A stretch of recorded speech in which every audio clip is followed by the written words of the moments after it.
Eu vejo um anjo do teu lado e Deus diz: pressão, estou cuidando da pressão.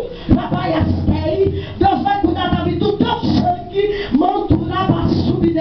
porque grande é a fila do inimigo contra a vida do irmão. Não conheço o irmão, é a primeira vez que eu estou vendo.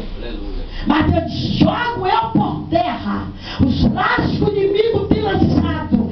Deus tem usado outros vasos para a tua vida. De infarto, de derrame, tudo que o diabo quer colocar, caia por terra, porque Deus hoje está te dando vitória. Glória a Deus. Deus hoje agrada, porque Deus está te dando vitória. Ele é Deus de vitória.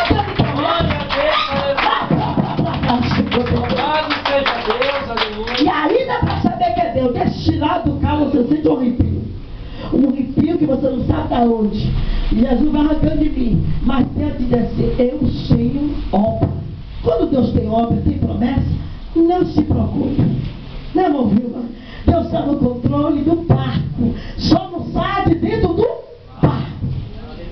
Fica dentro do barquinho ali guardadinho, né? Dentro do barquinho que Deus ele vai fazer na obra. Ele é Deus para cumprir, amém?